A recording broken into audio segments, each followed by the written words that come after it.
사랑이 참으로 많으신 우리 하나님 아버지 감사합니다. 오늘도 우리에게 새 하루를 주시며 이 새 아침을 보며 주님을 찬양함으로 오늘 하루를 시작하게 해주심을 참으로 감사합니다. 오늘도 주님만을 의지하고 또 주님의 말씀에 순종하며 예수 그리스도의 참된 종으로 살아가기를 간절히 기도합니다. 그리하여 주님, 어디에서 무엇을 하든지 우리를 통하여 주의 뜻이 나타나고 그리하여 복음의 종으로 살아가게 하여 주시옵소서. 예수님의 이름으로 기도드립니다. 아멘. 로마서 1장 18절부터 25절 말씀으로 주의 말씀을 증거하기 원합니다. 우리 다 함께 보시겠습니다. 능력받는 새벽기도, 응답받는 새벽기도, 성령과 함께하는 새벽기도. 할렐루야. 아멘. 감사합니다. 이번 주일부터 다음 달까지 우리가 로마서를 가지고 묵상을 합니다. 로마서를 가지고 새벽 말씀을 전한다는 의미입니다. 로마서는 참 귀한 책이고 참으로 위대한 책이라고 말할 수 있습니다. 물론 다른 성경 모든 한 단어가 귀한 하나님의 말씀이고 한 단어에 하나님의 뜻이 새겨져 있는 줄로 믿습니다. 그렇지만 특별히 로마서는 바울 신학의, 사도 바울 신학의 정수라고 말할 수 있고 복음을 이야기할 때 로마서의 성경 구절을 제외하고는 말하지 못할 정도로 이 복음에 대해서 진수를 설명하고 있는 책이 바로 로마서입니다. 그래서 로마서를 어떻게 읽느냐에 따라서 그 사람의 인생이 달라지기도 합니다. 우리가 잘 아는 마틴 루터도 이 로마서를 읽으면서 그의 인생의 큰 터닝 포인트, 전환점을 맞이하게 되죠. 그래서 우리가 알다시피 종교개혁을 이끌어 나갈 수 있게 됩니다. 우리가 로마서를 읽으면서 다른 것은 아닙니다. 우리는 늘 연약하지요. 절대 잊어버리지 말아야지 하면서도 시간이 지나면 절로 잊어질 수밖에 없습니다. 로마서를 우리가 함께 묵상하며 다시 한번 우리가 복음을 정립하고 또 다시 한번 복음의 일꾼으로 끝까지 충성된 일꾼으로 살아가겠노라고 결단하는 시간 되기를 예수님의 이름으로 축원합니다. 우리가 복음을 전하는 이유, 죄와 사망에 사로 갇혀 있는 이들에게 자유와 복을 주기 위함이고, 그리고 앞서 말한 것처럼 자유와 복을 줘서 그들 원하는 대로 마음대로 살아가라는 것이 아니라 그들의 삶 전체가 하나님께 드려지는 제물, 하나님께 드려지는 예물, 그러니까 하나님을 찬송하고 예배하는 어떤 참된 하나님의 자녀의 삶으로 되돌아가기 위함인 줄로 믿습니다. 사도 바울은 아직 로마에 가본 적이 없습니다. 로마에 있는 그리스도 예수를 쫓는 그리스도인들이 있다라는 소식을 듣고 그들에게 가기를 원했습니다. 물론 그들에게 갈 수 있을 거라 여겼습니다. 하지만 사도 바울이 이 로마서를 적을 때의 상황은 어떻게 로마에 갈 수 있을지 혹은 정말 로마에는 갈 수 있을지 정확하게 알지 못했던 시기입니다. 그래서 사도 바울은 로마 시민, 그러니까 이방인으로 구성된 로마 교회의 복음에 대해서, 예수 그리스도의 복음에 대해서 명확하게 설명을 하기 원했습니다. 그래서 이 로마서를 적은 것이고, 그렇기 때문에 로마서에는 다른 어떤 책보다도 복음을 아주 정확하게, 그리고 복음을 아주 자세하게 설명하고 있습니다. 뿐만 아니라 사도 바울이 개척해서 세운 다른 교회들과 마찬가지로 당시의 로마 교회에도 어떠한 율법주의와 거짓 교사들의 혹은 교회 안에 갈등 같은 문제들이 있었던 것 같습니다. 이러한 배경 위에 사도 바울은 로마에 갈 수가 없기에 그리스도 예수의 가르침을 편지로 자세하게 적고 있습니다. 로마서를 적은 시기는 56년, 57년 정도로 보고 있습니다. 그러니까 뭐 지금으로 따지면 한 뭐 1980년, 70년 전이라고 생각할 수 있겠죠. 지금으로부터 56년, 57년도쯤인데 이때가 언제냐면 사도 바울이 3차 전도 여행을 마치고 자신이 1차, 2차에 개척했었던 교회들, 세웠던 교회들을 이렇게 돌아다니면서 또 다른 지역을 가고 복음을 전하고 마지막으로 예루살렘을 향하고 있었습니다. 예루살렘에 가면 성령의 인도하심에 따라 본인이 잡힐 거라는 것을 알고 있었습니다. 그해 겨울 사도 바울은 고린도에서 로마에 있는 형제 자매들에게 이 로마서라는 서신을 적고 있었습니다. 그러니까 로마에 어떻게 갈 수 있을지 명확하게 알지 못했기에 편지로나마 자세하게 복음을 설명하고 또 그 복음을 통하여 로마의 교인들이 단단하게 서 있기를 바라는 사도 바울의 마음이 이 로마서 안에 고스란히 들어가 있습니다. 그리고 이 복음을 다양한 관점에서 사도 바울은 전개하고 있습니다.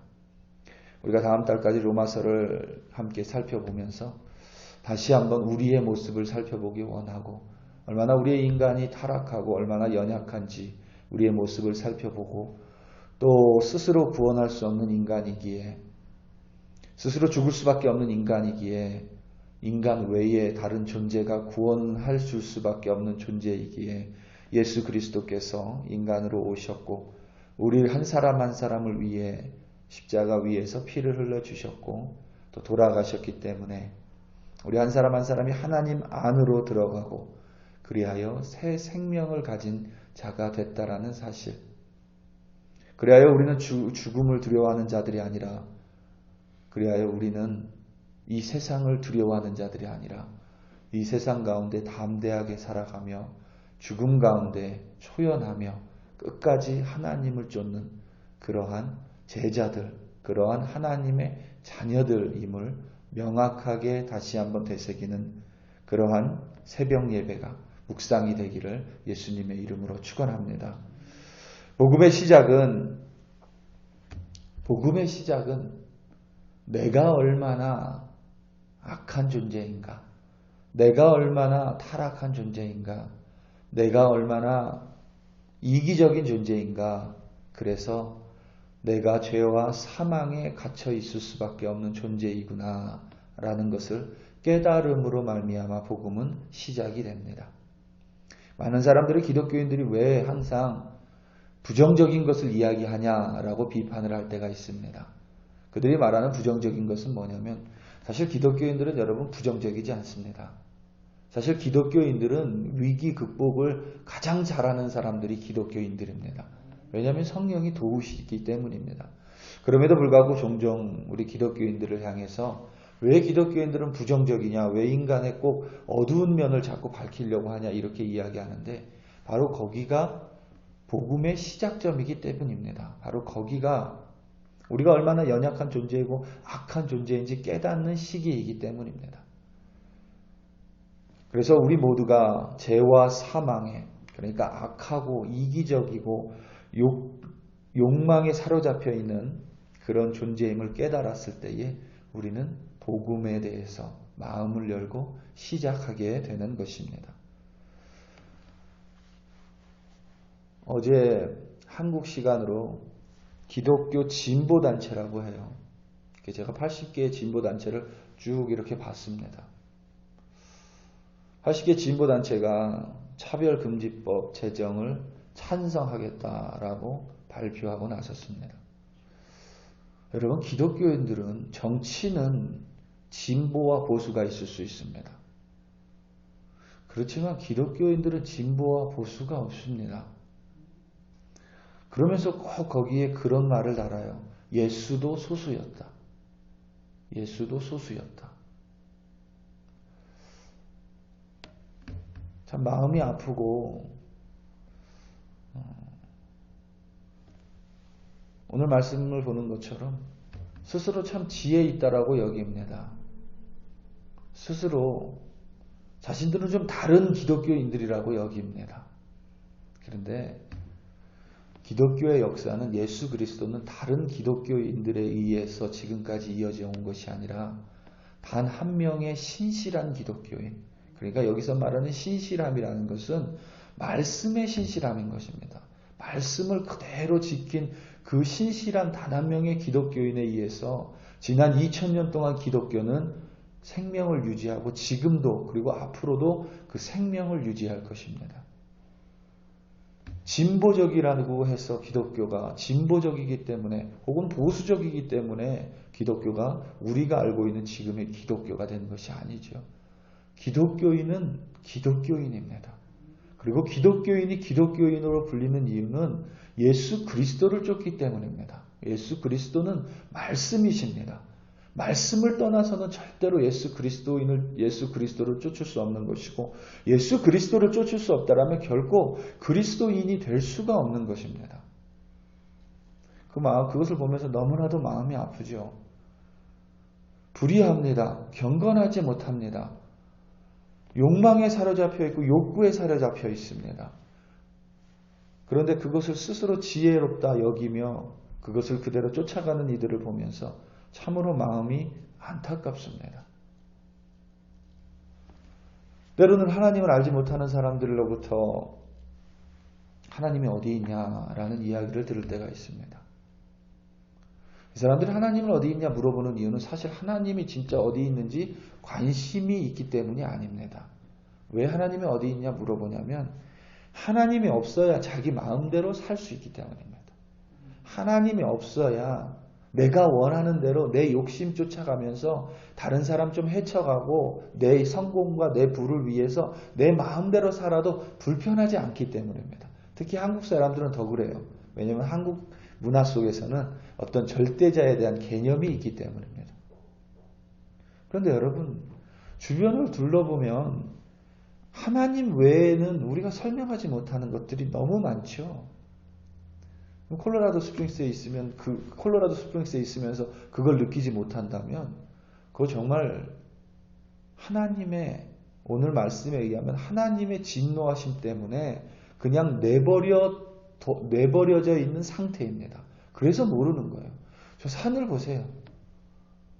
그 산 꼭대기에 있는 눈을 보십시오. 저는 아무리 노력해도 식물이 잘 안 자라요. 제 나름대로 물을 주고 나름대로 좋은 말을 해도 식물이 금방 죽어요, 저는. 그런데 여러분, 저 들꽃을 보세요. 아무 관심을 안 줘도 때 되면 꽃 피고. 그래서 여러분, 우리 계단 내려가다 보면 노란 꽃이 있죠? 참 예쁘게 폈죠? 그건 뭐 누가 심었는지 아니면 씨가 걸로 갔는지 모르지만 아무튼 그 사이에서 그렇게 노란 꽃이 핀 거예요. 오늘 내려가면서 한번 보시기 바랍니다. 그걸 어떻게 설명할 수 있어요? 바다를 보세요. 강물을 보세요. 인간이 만든 고속도로 여러분 아무리 넓게 만들어놔도 저는 예전에 운전 처음 하면서 그게 참 신기했는데 고속도로가 막혀요. 왜 고속도로가 막히지 그랬어요. 사고가 난 것도 아닌데 차가 한꺼번에 확 들어가면 고속도로가 막히죠. 그런데 여러분, 강물은 막히지가 않아요. 강물은 마르지도 않습니다. 때가 되면 많아졌다가 때가 되면 줄어들었다가. 근데 줄어든다고 해서 완전히 사라지냐? 그렇지 않죠. 그걸 어떻게 여러분 우연이라고 설명을 합니까?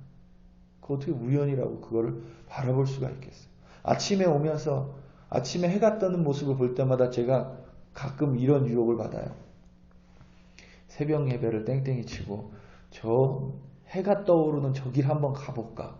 왜냐하면 그 모습이 너무 신비해서 내가 저 길 한번 차를 타고 가볼까? 마치 어렸을 때 무지개를 보고 그 무지개 끝에 가면 왜 황금 항아리가 있다는 얘기를 하죠. 저 무지개 끝을 한번 가볼까? 이런 약간 어린아이 같지만 그런 마음이 해가 떠오를 때마다 느껴진다는 거예요. 그리고 저녁을 먹고 동네를 이렇게 한 바퀴 돌면 해가 지는 모습을 보게 되는데 그 모습 또한 여러분 어때요? 매일 다르죠. 매일 달라요. 그걸 우연히 지난 몇천 년 동안 몇만 년 동안 다른 15일 기준으로 작아졌다 커졌다 하고 해가 떠오르는 모습은 매일 다르고 해가 지는 모습은 매일 다르다. 어떻게 이렇게 이야기할 수 있습니까? 그걸 다 무시하는 사람들은 그저 자기의 욕망을 쫓는 것이고 자기의 이기심 때문입니다. 그래서 그들을 하나님이 내버려 두셨대요. 여러분 이것처럼 어려운 이것처럼 하나님의 큰 진노가 없습니다. 오늘 말씀 24절입니다. 그러므로 하나님께서 그들을 마음의 정욕대로 더러움에 내버려 두사 그들의 몸을 서로 욕되게 하게 하셨느니라. 아멘. 하나님께서 그들을 내버려 두셨어요. 내버려 둬서 더러운 게 더러운지도 모르고 살아갑니다. 영리인지 순리인지도 모르고 살아갑니다. 여러분 우리가 한국 일기예보를 보다 보면 한국 기상캐스터가 이런 말을 해요. 예년에 비해 이런 말을 많이 합니다. 예년에 비해. 이 예년이라는 것은 보통의 일반적인 한 해를 이야기하는 것이 아니라 일기예보 속에서는 예년을 지난 30년간의 평균적인 날씨를 예년이라는 기간을 써서 사용을 합니다. 지난 30년 동안 일기예보가 이랬다라는 거예요. 그런데 그 30년의 평균에 비해서 다르다. 그것을 우리가 설명할 길이 없죠. 그런데 그것을 보면서도 늘 나만 생각하는 것. 지난 30년 동안 이렇게 유지됐다라는 것은 전혀 생각하지 못하고 내일은 내가 어떻게 해야 되는가 나만 생각하는 것. 내가 나만 생각하는지조차 모르고 나를 생각하는 것. 순리인지도 모르고 영리인지도 모르고 그냥 자기 마음대로 살아가는 것. 하나님께서 내버려 두셨기 때문이지 결코 하나님이 그것을 허용한 것은 아닌 줄로 믿습니다. 사랑하는 성도 여러분, 오늘도 우리는 하루를 살아갑니다. 당연한 것들을 당연한 눈으로 보면 이 세상에 신기한 것은 하나도 없을 것입니다. 하지만 오늘도 이 무더운 날 내가 살아갈 수 있는 것, 이 무더운 여름날 어느 날 무더운 여름 하루 소나기가 내리는 것, 또 그리고 그 무더운 여름 오후가 5, 6시가 되면 또 끝나고 그래서 시원한 또 저녁을 맞이하는 것. 여러분 그것이 어제도 그랬고 그제도 그랬고 그렇게 오늘도 당연히 그런 것이 아니라 하나님께서 그렇게 창조하셨고 창조하신 하나님께서 지금도 그걸 붙들고 주관하고 계시고 그리고 감사하게도 나를 그 하나님의 자녀로 선택해 주셨기에 내가 그것 속에서 하나님의 능력을 볼 수 있다는 것. 그것이 참된 복된 인생일 줄로 믿습니다. 오늘도 여러분 감사하시고 오늘도 하나님의 능력을 찬양하시고 그리하여 복음의 일꾼으로 하나님의 참된 제자로 살아가시기를 예수님의 이름으로 축원합니다. 우리 시간 다 함께 기도하시겠습니다.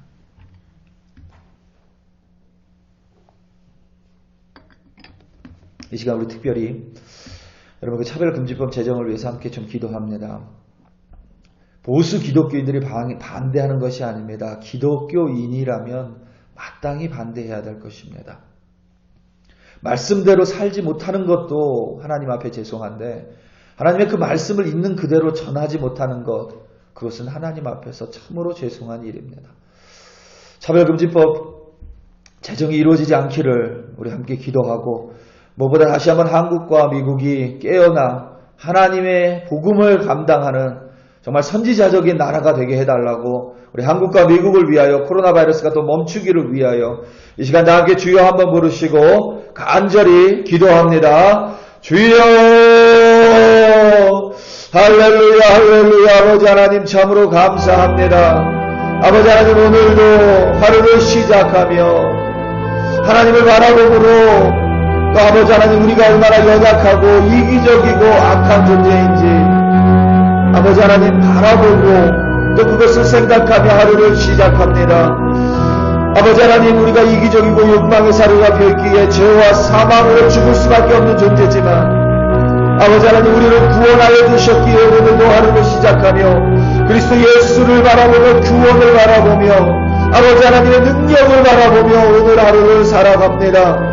아버지 하나님, 나를 위하여 살아가지 않게 하여 주시고 나에게 맡겨준 시간 가운데 나에게 맡겨준 사람들을 섬기며 사랑하며 그리하여 하나님을 드러내는 복음적인 삶을 살아갈 수 있도록 아버지 하나님, 우리 글로리 한 사람 한 사람을 어디에 있든지 지켜주시옵소서.